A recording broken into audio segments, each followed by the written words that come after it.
Take a moment, close your eyes, and think about a salient thing from your childhood. Something that helped you become the person you are today. It could be a book, movie, show, person, event, whatever. As you thought about that, you probably felt at least a little bit happy that you got to experience it. But it was also tinged with a bit of sadness that you can't really return to that thing in the same way ever again. You probably know that powerful sensation as nostalgia, but it wasn't always seen as a good thing. As I looked into nostalgia, I thought about, well, a lot of things that I'll cover in this video. Hello, my name is Calvin, and first I'll cover the origins and evolution of nostalgia, then I'll discuss the cycles of nostalgia in media, before finally covering how those cycles are being sped up.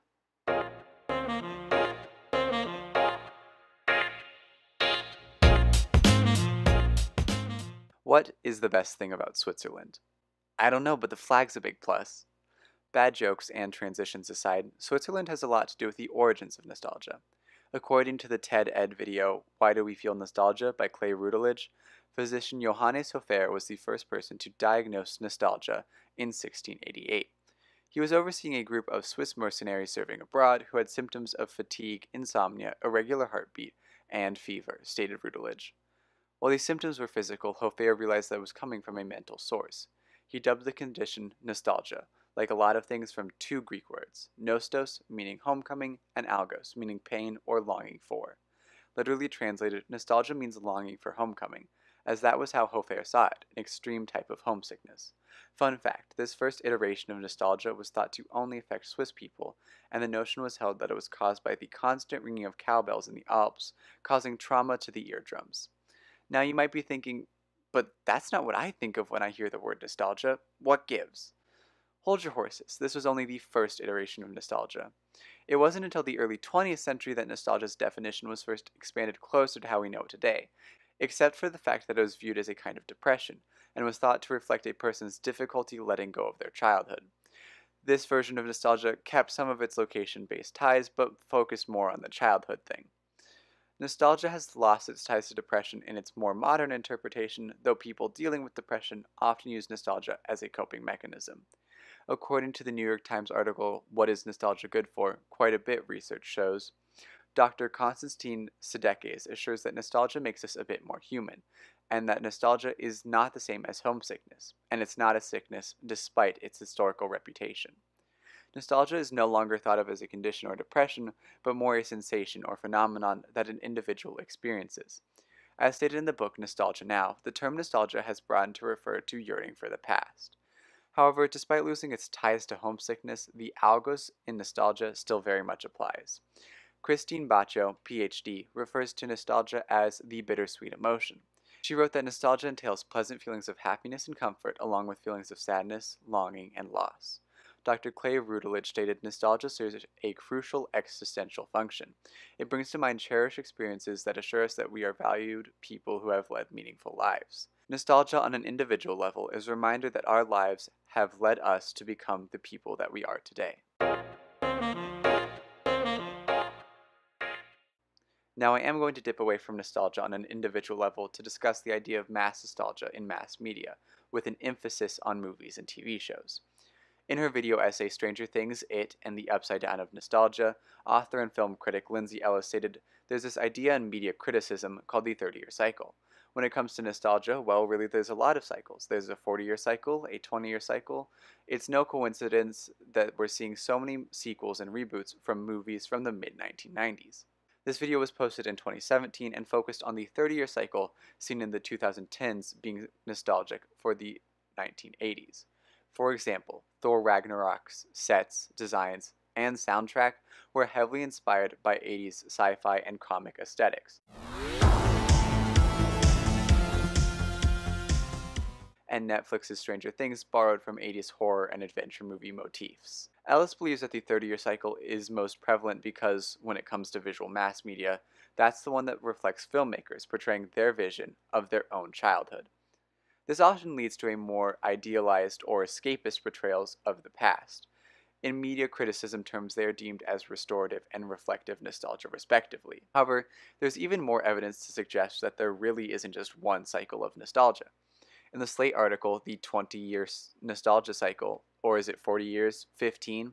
Forrest Wickman argued against the idea that there was any sort of real quantifiable cycle to nostalgia in the media. He wrote, while the 2000s did see plenty of nostalgia for the 1960s, so did the 1990s, the 1980s, and the 1970s. Wickman did also state that he isn't saying that nostalgia in media doesn't happen, just that there isn't one rule or reason that explains why it is happening. Christine Baccio told Vox that major life changes, even positive ones, always coincide with feelings of wistfulness, a return to a time when things felt simpler and less scary. The emphasis in that is on the word felt.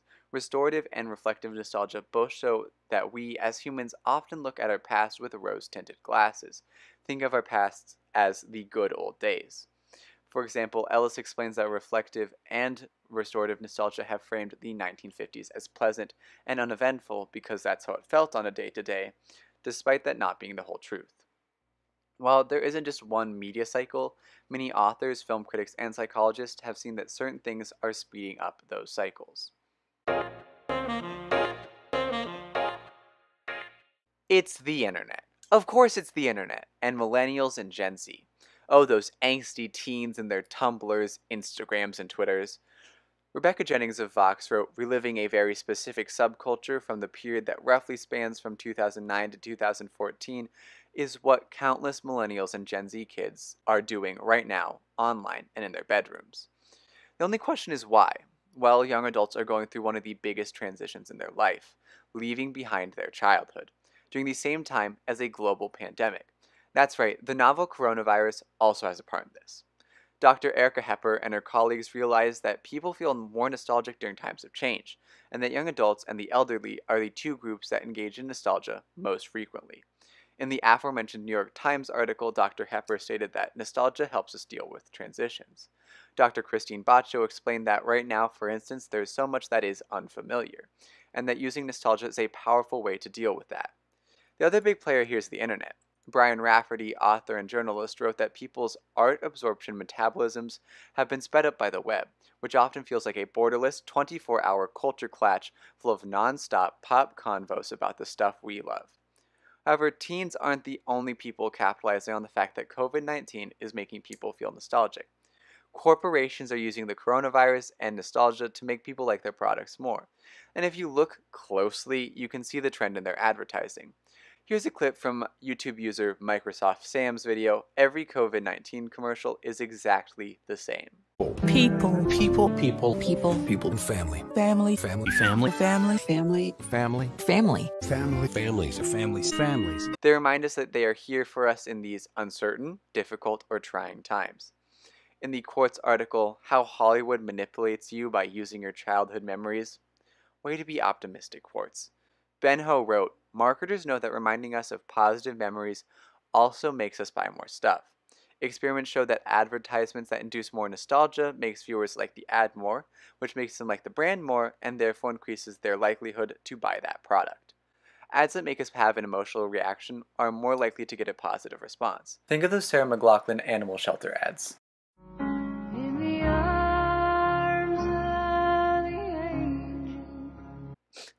If you can watch one of those without tearing up just a little bit, will you please tell me how to turn off my emotions because I'm tired of crying over episodes of The Great British Bake Off? Barbara Stern wrote that nostalgia in advertising has become a focal point of controversy in the past decade. Marketing practitioners and advertising creatives hail nostalgic campaigns as a good way to make the most of the gift of brand equity possessed by old products, slogans, and packaging. All of this overexposure to nostalgia and media has sped up its cycles, causing teens to reminisce about summers from years ago, reboots to make bank at the box office, and advertisers to use our emotions to make us buy products. Nostalgia is a bittersweet sensation, longing for the past that we can't return to, and yet happy that we got to experience it. Despite there not being a definite answer as to why there are cycles of nostalgia in our media, it is clear that nostalgia can be a powerful coping mechanism for dealing with troubling times. I'll leave you with this Dr. Seuss quote that I think sums up nostalgia better than I could. Don't cry because it's over, smile because it happened.